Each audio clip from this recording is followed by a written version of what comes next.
To see the strength of, I would see him cry. He would go in the back room and he would just cry. And he wasn't crying because the state of my mom was in, but he was just crying because it was like I remember saying, like, "You okay?" Which is probably the dumbest question you ask somebody when they're crying. But he was like, my tears are because I can't do anything to make her better. That's how much, and he said, that's how much I love your mama. You know, he was, and he taught me at the age of 36 what love was. He said that I'm so in love with your mom and we so in tune that if I start talking, she could finish my sentence for me. That was powerful, man. It was powerful. And now I'm like, man, I want that kind of love too. Right. You know, now I'm striving for that kind of love. That's what I'm saying.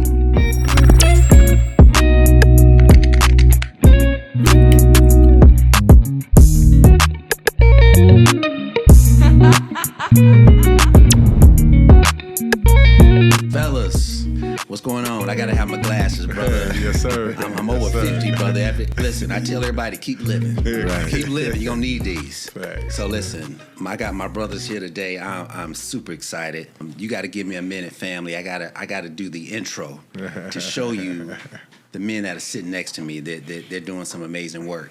So I got to start with my guy Ced. Listen, this is Dr. Cedric Shephard Jr. He's an Atlanta-based educator, entrepreneur. I love that. And financial literacy advocate. He educates middle school through college students and amateur athletes while empowering the youth and families with real-world knowledge about credit, investing, and entrepreneurship. And real estate. This brother, I don't know how many properties you guys said, but we're going to talk about that. He is the founder of To Be Successful Consulting, LLC, and To Be Successful Academy, where his mission is to help the next generation build financial confidence and create generational wealth. Ced is doing some amazing work. Ced, I appreciate you, brother. Appreciate Spending you, brother. time with your folks. Yes, sir. And next to him is the one and only Dr. Justin M. Jennings. I don't put your M in there, brother. This is my guy. Listen, he is the CEO of Leadership Toolbox. He's a superintendent emeritus and the K-12 director for A Long Talk, which is The Uncomfortable Truth. It's a national initiative helping schools engage in honest dialogue about race, leadership, and equity.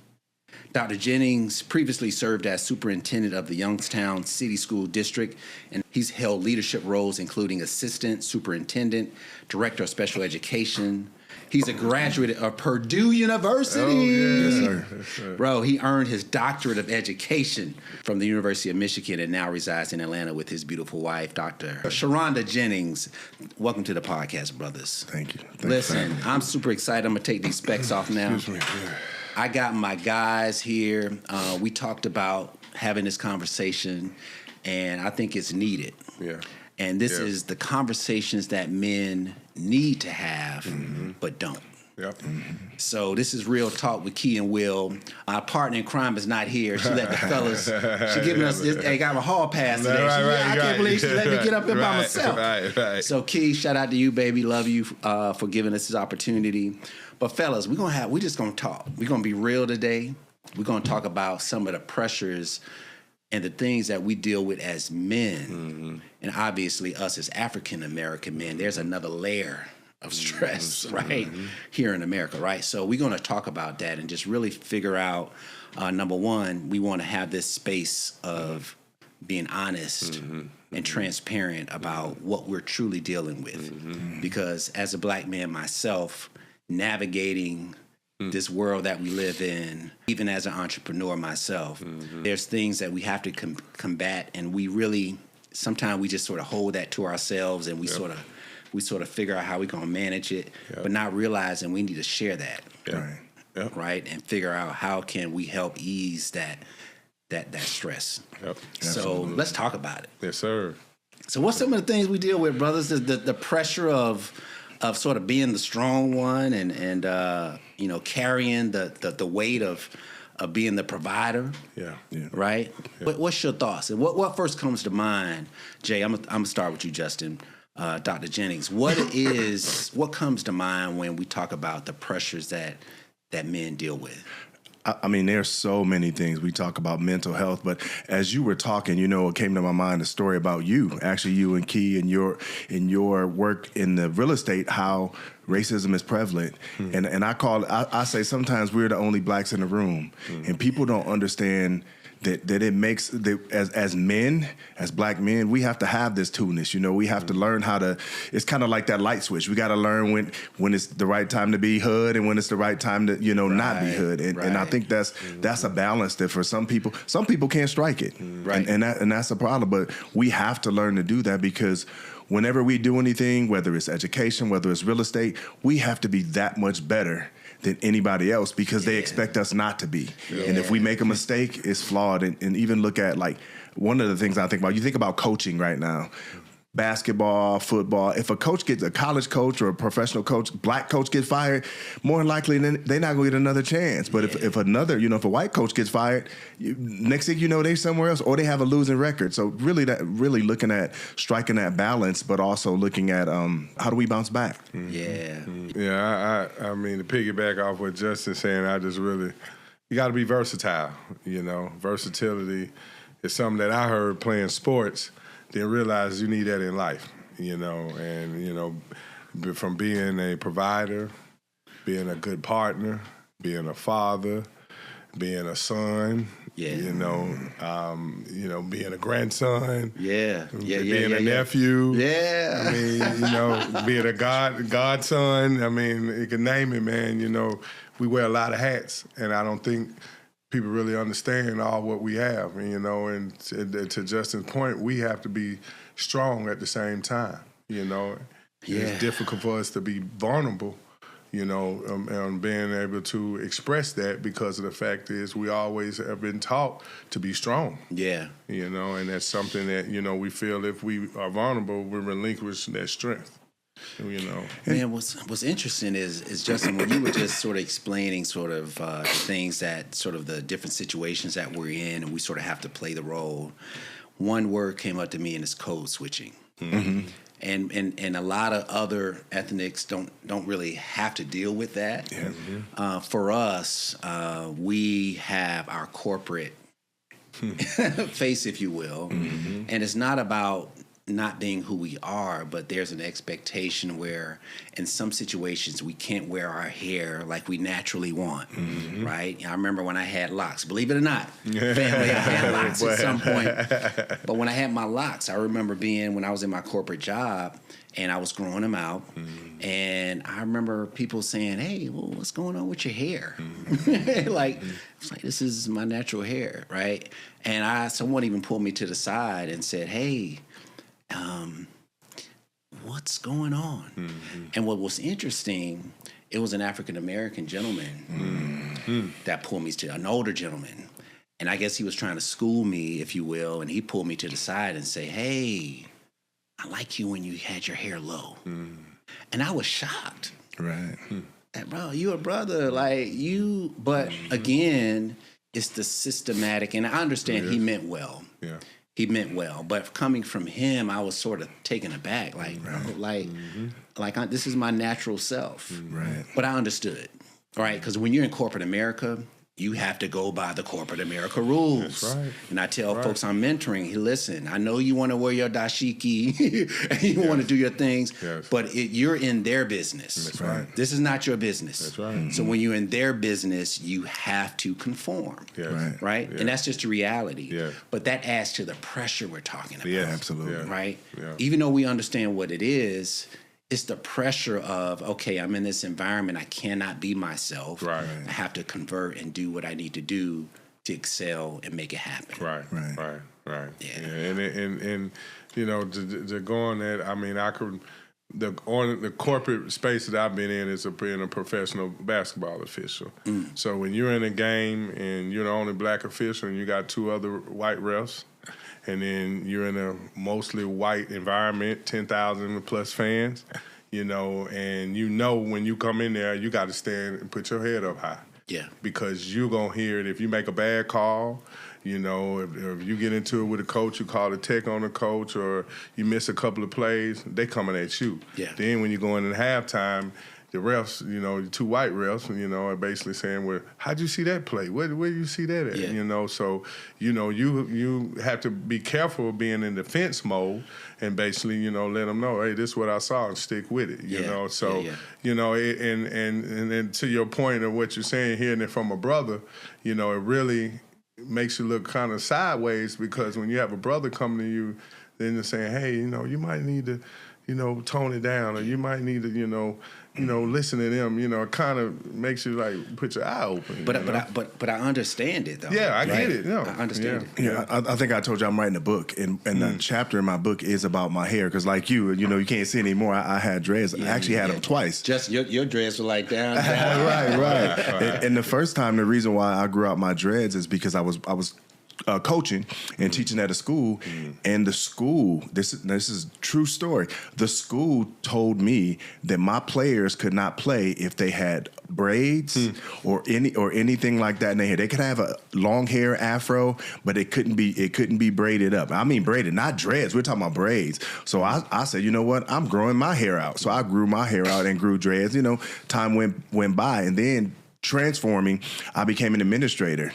And that conversation that somebody had with you, somebody had with me. They were like, listen, they just basically came in and said, hey, the superintendent wanted me to talk to you because he doesn't like your hair. And I said to him, if he's judging me on my hair and not the work that I'm doing, then it's probably not the right place for me. And sometimes you can't always take a stand. Like, in the business world, like you said, that's their business. But for me, it was like, I wanted kids to see that they could look and be who they wanted to be, but still be successful. And I think that's something that we miss, because sometimes we make ourselves white, for people, and we're showing the next generation something that we shouldn't, instead of showing them that strength. Yes. Yeah. And it is strength in being authentic and who you are. The reality is the world we live in. The system does not conform to that. Absolutely. Right? So we can't be naive and think that we can just do what we want to do and expect the results to be something that really is not going to happen. Right. Absolutely. So my thing is, okay, if I'm going to be authentic and be myself, I got to understand the environment that I'm in.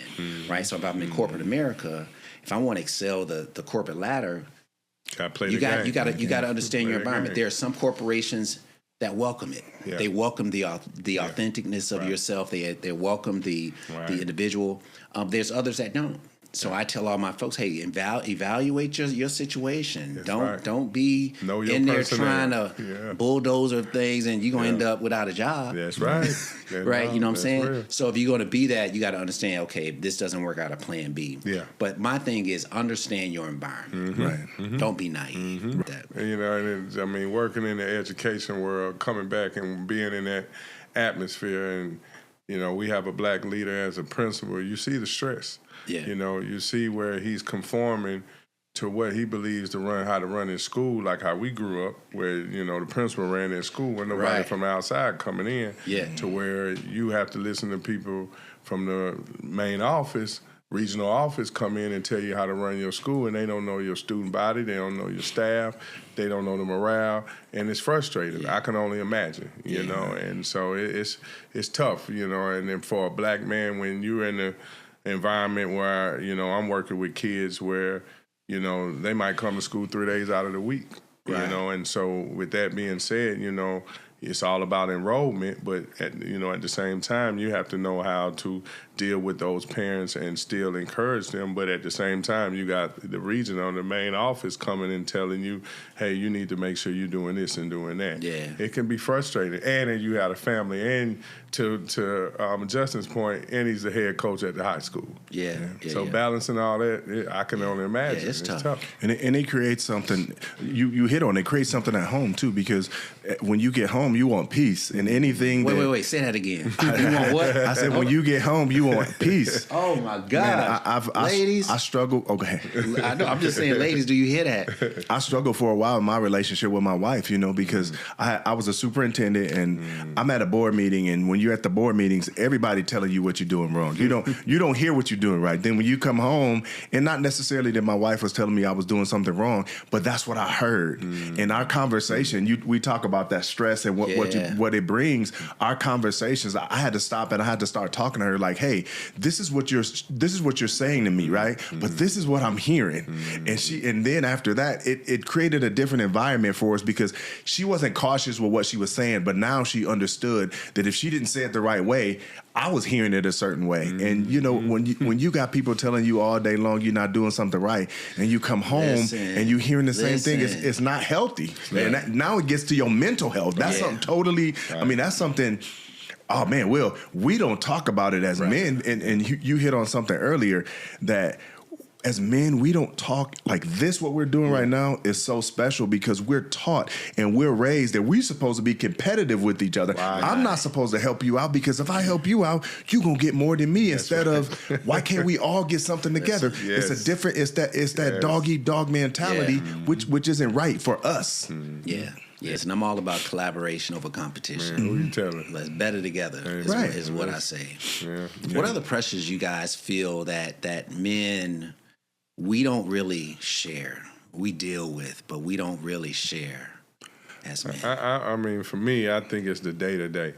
You know, me going through a divorce, having full custody of my kids, you know, that's not even the environment I wanted. You know, for my oldest son, Joshua, you know, me and his mother went through with you 2 days out of the week, every other weekend. That's what I wanted for my younger two kids. That's just not the way the Lord saw fit.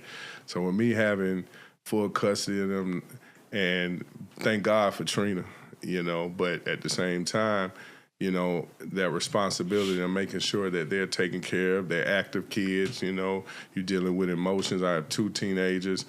It's tough. You got to wear that strong hat, you know, to where you are basically saying, okay, whatever I'm feeling, I got to put that to the side.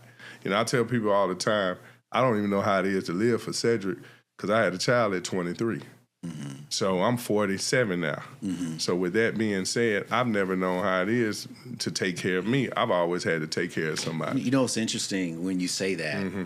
A good friend of mine sort of summarized what you're saying right now. Mm-hmm. Same thing. He was a father at a young age, and now the kids they're out of the nest, and he has this mission of it's about me right now because he's always been taken care of. He's always had the weight of.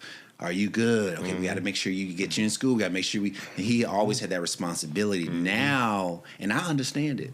He's like, I've never just had a moment to focus on me. And that's a piece, like, I like you, I had my son he was born my freshman year in college, but conceived in high school. And like, we were so young together, we grew up. And now that he's 34, wow. and I have to make the distinction that this is my son because we grew up together. It was y'all kind best friends, Jay?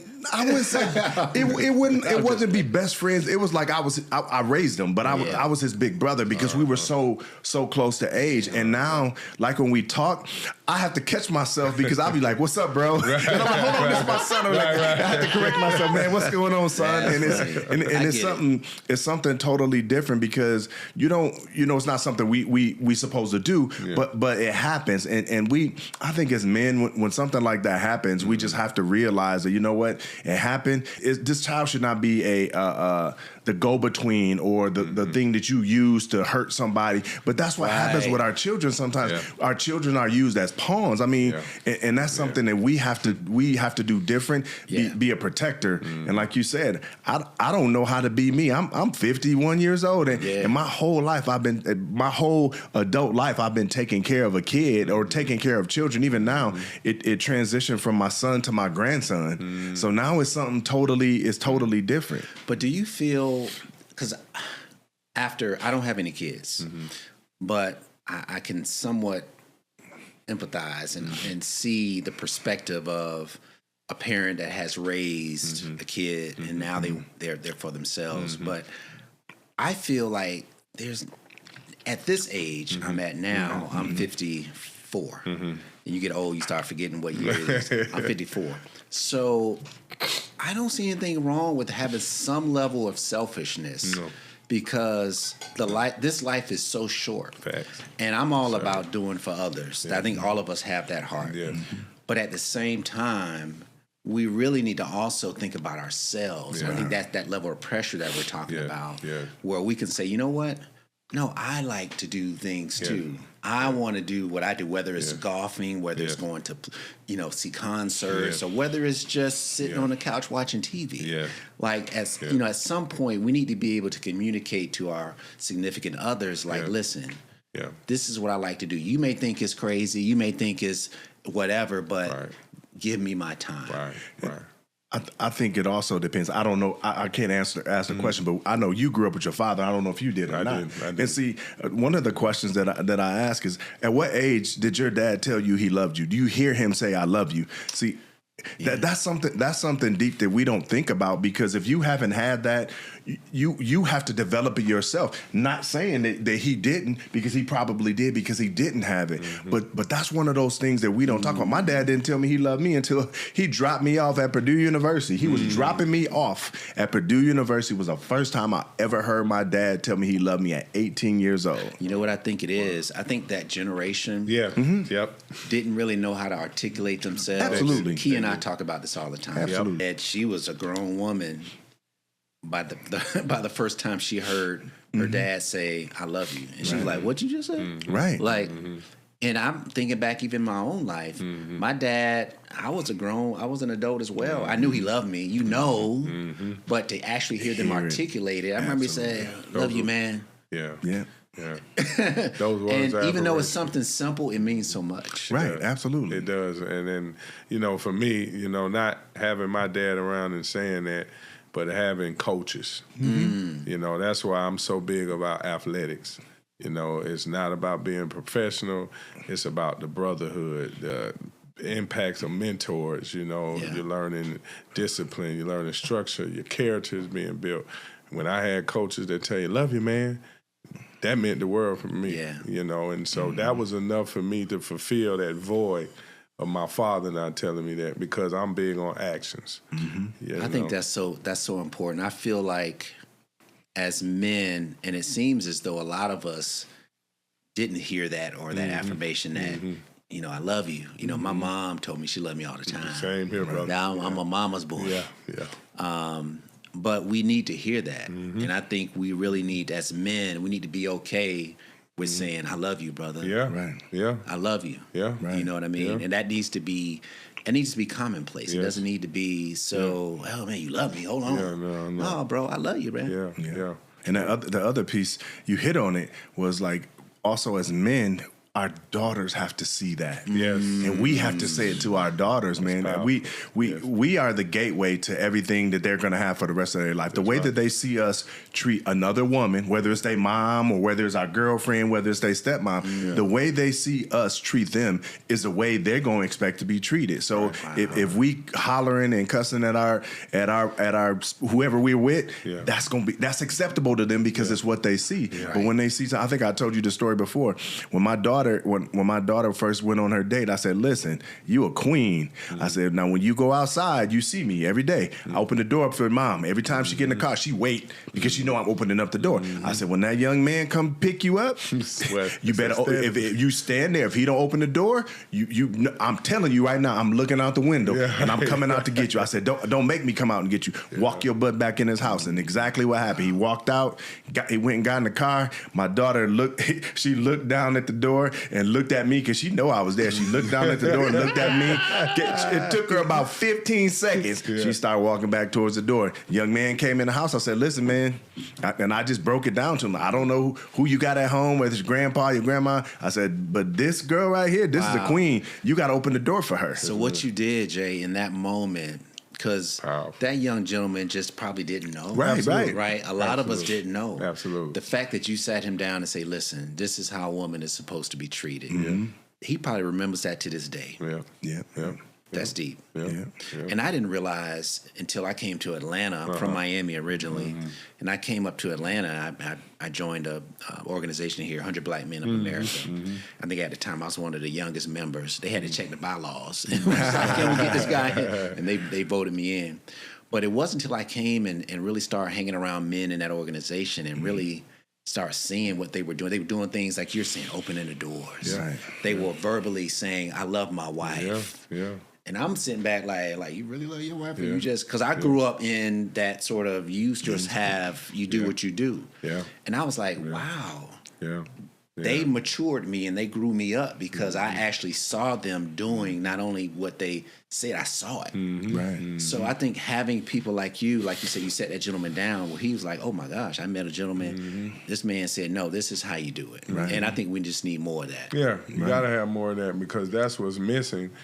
They don't know. You know, the lack of knowledge is so big, especially in our community. You know, and to Justin's point, that's big for me because as fathers of daughters, we're the first man they're gonna fall in love with. Yeah. So we don't set the tone. Y'all set the tone. Man, Y'all set the you tone. can't let any other kid or young man set the tone because if he doesn't know, your daughter in for a whirlwind of trouble. Yeah. And that's So just facts. this gentleman it just prompts this question in my mind. If we can go back and speak to our younger selves. So what was your idea of a strong man when you were younger? Yeah. What was considered strong to you compared to now? I'm gonna give a quick example. Go ahead. It's funny. When I was younger, my dad, rest in peace, he was a Miami-Dade police officer. He was a martial arts, and he had his own school in Miami Gardens, taught hundreds of kids. He was well known. And I have his name. I'm a junior. So we were out, I forget really where, I was young. We were somewhere, and we were out and about, and this guy came up to us really acting crazy. He's basically trying us, like, and I was like, I know it's with my dad, so I'm like, he's like the epitome of manhood. Yeah. And he was just like, hey, he just sort of shied away from him and just sort of moved on, and then we sort of kept walking. And I'm like, Right. Dad, what you doing? Like, you Right. let this guy come up to us and rah, rah, rah. And I just was, in my mind as a kid, that wasn't strong to me. I'm like, I know you can take this guy. Like, as I got older, I realized that was the essence of strength. Thanks. To be able to just assess that situation. He was a bigger man to just walk away. So my younger self, strong meant acting on impulse, emotion. My older self today, I'm like my dad now. I'm in situations and I'm like, It's not worth you it. got it. Yep. You got it. Yep. What's some similar scenarios that you guys might have? What was your mindset of strength? My mindset at that time of strength and not taken away from it was my grandfather because he was a hard worker. I mean, he worked hard. He was in the landscape business before, not the way it is now, but how it was before. I remember going out watching them lay side, doing all these things. And my grandfather, That's that real work, right? My grandfather was the first African American in the state of Michigan to get $1 million contract from the government. So his and to watch him, and he gave. People came who needed a job. Come on with me, cash them out. You know, and I thought that was the epitome of strength. And then as I saw when he got older, all those people he helped, they just walked away from him. But on the flip side of that, my dad now would be my example. My mom had a stroke about 2 weeks after she retired, and she couldn't move. I mean, she couldn't do anything. And my dad, every single day, for 10 years, except 3 days, I remember this, 3 days for 10 years, he took care of her, whether it was like till death do us part. And I saw it. Wow. You know what I'm saying? I saw it. It wasn't just words. It was an action. It makes a big difference to actually see it. Yep. It does. It Yep. does. And to see the strength of, I would see him cry. He would go in the back room and he would just cry. And he wasn't crying because the state of my mom was in, but he was just crying because it was like I remember saying like, you okay? Which is probably the dumbest question you ask somebody when they're crying. But he was like, my tears are because I can't do anything to make her better. That's how much, and he said, that's how much I love your mama. You know, he was, and he taught me at the age of 36 what love was. He said that I'm so in love with your mom and we so in tune that if I start talking, she could finish my sentence for me. That was powerful, man. It was powerful. And now I'm like, man, I want that kind of love too. You know, now I'm striving for that kind of love. That's what I'm saying. You're striving for it because you see it. Yeah. Right. And I think that the biggest impact is when you can actually see love in the making. Yeah. Right. Yeah. My grandfather, I can't say much about him. My grandfather, when he passed in 2019, he was the oldest former black NFL player to live. He played for the Browns in the 50s, where he might have had 3 blacks on the team. You know, after Vince Lombardi was his running back coach in the late 40s, and, you know, he was scouted for the Packers, but really what got me, he was the first coach at Harlem High School in Chicago. So when he passed in 2019, 77 of his former players came to his funeral. And the impact that he made, and all you heard was, Coach Howard did this, Coach Howard did that, Coach Howard did that. And that woke me up. You don't leave a legacy by money and this and that. It's about how many lives you impact. Yeah. And that right there, that's what inspires me with what I'm doing today. I just want to impact lives. I know the man upstairs going to take care of me. It's impacting the lives, you know, and seeing how when he passed in 2019 and then COVID came, my step-grandmother, she was a athlete. She was, you know, in athletics. They watched the football games together, and she was like, Cedric, it's just not the same when I watch the games now. I feel myself talking to myself, just like how Justin just said his mother could finish a sentence that his father said. She died a year and 2 weeks after he passed. Yeah. That connection, that's the love that I want. Yeah. That's the love we see. Yeah. You know what I mean? When you see an example of that, you want it. And that's what we need. And that's I'm so glad we have this platform to really talk about real life. Because what happens is, as we all know, on television, on the social medias, they got all the stuff just to get clicks. They're fighting, they're arguing. Oh, this, why you did this? But that's not reality. No. There's some beautiful relationships. There's some beautiful families. There's some beautiful couples that's really doing it right. In the pursuit of doing it right. We talk about the pursuit of happiness. So I think being able to show the real, this is why this is real talk with Kee and Will, because it's like, TV is TV, social media is social media, but what happens is if you're not mature enough, you think that's real life. That's and it's not. Yes, sir. And seeing it, when you see examples of it, you know it's real. The examples is everything, you know. That's why these young kids I'm working with, and I tell them, you got to live life. You know, when I pour back into you all this I've lived some life. If it's not learning from Justin, it's learning from Will. Yeah. You know, I believe in listening to those that didn't walk paths that you haven't walked before. Right. Don't care what age you are, it doesn't matter. You know, it doesn't matter, man. You know, And iron sharpens iron. You want to say I was waiting for him. Yes. Iron sharpens iron, man. And the older I get, I love being this age, man. I love it because there's so much wisdom. And I try to pour into others. It's just like, listen to me. And I remember my dad used to tell me, hey, live your life.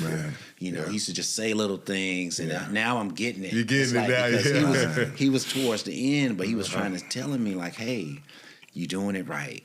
Keep learning. You know, keep being honest. Keep doing it, right? Because this life is so short, man. It is so short. And I think that's so special for you to be able to have that conversation, because I've seen the metamorphosis of my dad. Like before, when I was younger, like I said, he never said I love you. My dad was like this big, untouchable figure. And now he like this big teddy bear with advice. You know what I'm saying? Like, he'll still get after you, but those things that I think that they didn't learn how to extend themselves and give that love. But now he's at the age where it's kind of a halfway, because he almost at the point where he don't have no filter anymore too. So Which is fine. Right. But like you said, it's truth. You know, it's truth. If he sees something and he's gonna say something, and he's not gonna hold back. You know, I think I've said this before, but every Monday at 5:45, I'm on the phone with both of my brothers, my sister, and my dad. Every single Monday. Sometimes we talk about the same thing over and over again, but it's always a point in there where we get some wisdom from him. And I'm like, man, because I remember him when my mom got sick. My dad told me, you know, my dad was like, when I was praying, he was like, Lord, spare her and take me. You know, that's the kind of love he had. But now he's at the point where that hasn't changed. But he was like, I had to keep living because I wanted to make sure that y'all was okay. Yeah. Listen, man, what would you say to other men out there that's struggling privately, that's really dealing with a lot of stuff, whether it's pressure from home, pressure from the wife, the kids, the responsibility of everyone eating. Like I have to work for my family. We talked about earlier, like men typically don't think about themselves. It's like everybody else. What would we say to those men that are really suffering silently and how they should be able to get through that? I mean, I think, you know, you get with men that's like-minded with like you. You know, you know, I think, you know, we have this thing that I got to be macho. And as you get older, you know, I'm learning, like what you said, Willie, I'm learning that the macho thing ain't the cool thing. Like how your dad say, hey, man, you got it. Yeah. Sometimes, you know, you can say, you know, what we call being a punk. I'm being a smart punk. Yeah. You know, because it's okay. It's okay because at the same time, I want to be here and I got more to give. Right. So you got more to lose. You got more to lose at the same time. So getting around men that are like-minded, that, you know, you feel you can converse with and they talk. I mean, I've been in front of strangers and I've opened up to them. You know, I've always just been the type, I don't have nothing to hide. Yeah. Because what I've been through, you know, seeing a father that was a drug addict, hit my mother, going through all of those different things. Hey, I feel like my testimony, you might have went through that too, but you might be holding that anger in. Yeah. And the fact is, you know, you see someone like me expressing it to you and I don't know you from hell to high water. Yeah. Hey, listen, you know, that might give you that strength to say, you know what, it's okay to let go. You know, because I think a lot of us brothers, we got that macho in us. I think it's, and you so right, Ced. I think that for me, again, maybe it's my age, but I feel like you're better off just communicating and saying how you feel. Yes, sir. You instead of holding that in, and because that's how I feel like Kee and I have been married for 13 years. Hopefully I got that right. And we've gotten better because we have been more honest and transparent with each other. If I've done something that hurt her, she'll be like, listen, I didn't like what happened the other night, or hey, when you did that. And the same thing with me, hey, listen, what you said the other day, that really hurt me. And you don't got to be mad. Just say, yeah, that hurt. You don't got to be so macho and act like you don't have feelings. No, that hurt my feelings. Right, and sometimes they may think that is, you being whatever it's like. But no, acknowledge my feelings. And I think if we could be honest about those kind of things, as men, we want to act like we're so macho. But I think being authentic and really communicating how you really feel really goes a long way. And if nothing else, you feel better. Yeah, you feel better. Right. Yeah. Nothing else, you feel better. And I think really the mental health piece is something we really, I know I started off talking about that. It's something we really have to, we've been raised to suppress our feelings as black men because we have to be strong. But in those times, that strength that we think we have becomes a weakness. Yeah. I mean, when you're waking up and you worried about this or worried about that, and like you said, you're never able to get that off. It's got to be somebody you can talk to. I mean, in the most simplest way, we hope it's your spouse. You know, you want it, but sometimes.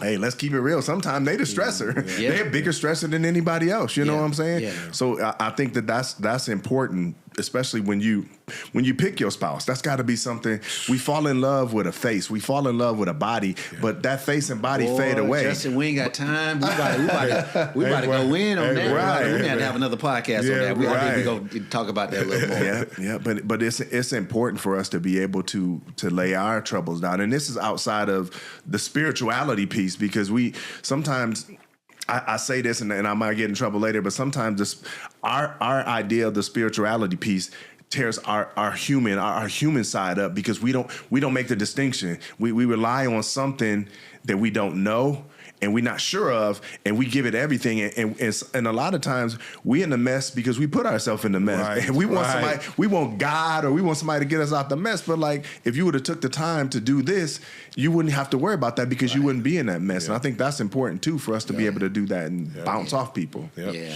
Because I say this, I have such a good time. Sharonda gets after me because I'd be like, man, every time I have the opportunity to be around you and Todd and Osei and everybody, just be around men, I love it because now I got the opportunity to talk, and we always talking about things that are like, man, this stuff has been on my heart. But I don't, and it's hard because I can't surround myself all the time with people like that because people work. Yep. But when we get in that spot, man, I'm telling you, I never want to leave. I'm like, man, this is I'm in heaven right It's now. refreshing. It's refreshing. And I want to say this to our audience: especially the men, get around people that you can have those transparent, Absolutely, honest conversations, and you will find that. You think you're the only one dealing with it. Absolutely. Like, oh, you dealing with that too? I thought it was just me. Yeah. Right? So I think creating a space where people can have that honest conversation, I think that goes a long way. A long way. Don't worry about the judgment. You know, I tell people all the time, I've been in a crowd, 30,000 people. They saying everything in the fucking world to me. You know, I'm still gonna call that game. I'm gonna make that call. I can't worry about that. I'm not worried about the judgment. When you let the judgment go, it's free. It's free. Yeah. You know, so I just think we have to be open, and in being open, to our point, what we were saying, it's a refresher. Yeah. It just gets off your chest, you know, and then you hear somebody, damn, he going through the same thing or similar. Oh, damn, it was a little worse than what I thought I was going through. And sometimes you realize, oh, my situation ain't as bad as I It thought. is bad. Maybe I need to go kiss my wife right now. Like, baby, I love you. 'Cause my man wife is going on. You know what I'm saying? So it's just good to have that dialogue. Yes, sir. You know what I'm saying? Yes, sir. Man, fellas, listen. This has really been refreshing to have the conversations. Yes, I know sir. we offline we sort of have these dialogues, but I really want to get in front of the cameras and really let people know that this is what it's about. Right. It's really about being honest. Right. Nobody's ego is so big where you can't express yourself. Right. Because life is so short. Right. You know, communicate how you feel. Right. That pressure that can really kill you. Yeah, it can. Honestly. It can. From That's a right. stroke to high blood pressure, you name it. Yeah. So we really need to have these safe environments where we can really talk. Yes. Makes a difference. If there's one thing you can leave the audience, man, today, man, what would it be? I would say get around good brothers. Okay. You know, and I've learned being the only child, a brother don't mean blood. Ooh. Say it. Dr. Shephard, do you mind saying that one more time? And man, a brother doesn't mean blood. Absolutely. Wow. You've said a mouthful, and we found that. I mean, we lived long enough to know that blood don't necessarily mean family. I've created some amazing relationships with non-blood. I call them family. Yes, sir. They got my back, front and side. Yes, sir. Right? Yeah. So that's deep right there, bro. Yeah, bro. It's real. Yeah. If I had to say something, I would say don't wait to eat healthy and exercise. That's something I picked up late. And I was an athlete. And after I got done being an athlete, I was a king of sugar. And now it's like making sure your body's a temple and making sure you take care of it. Yes, sir. Yeah. Yes, sir. That's huge. And we don't realize until we get up in age when we trying to get out the bed. And it's like, whoa. That's right. When you got to grunt to get out the bed. Yes, sir. Yes, sir. That's for real. Yeah. Health is wealth is what I always say. Facts. For me, I would say life is short. Yeah. I would just say cherish every moment. Yeah.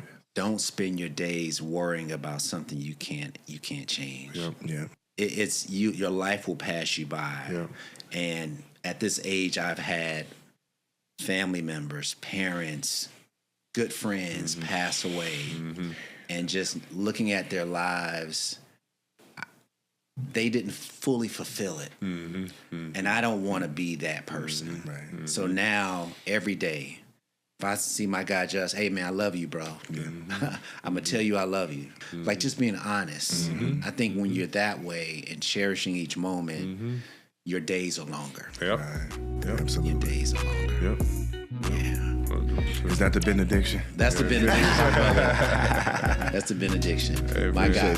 Appreciate you. We got Dr. Justin Jennings in the building. Dr. Cedric Shephard in the building. Yes, sir. Appreciate y'all, man. Yes, sir. Thank hey, you, listen, man. you mind if I have y'all back, bro? Oh, always, bro. no, We no gonna doubt. get into what you started talking about, the women. Uh-oh. The relationships. You don't start Yes. Family, this is Real Talk with Kee and Will. Listen, thanks for tuning in. Listen, Kee is going to be back. She just gave us a little time today to share with the fellas.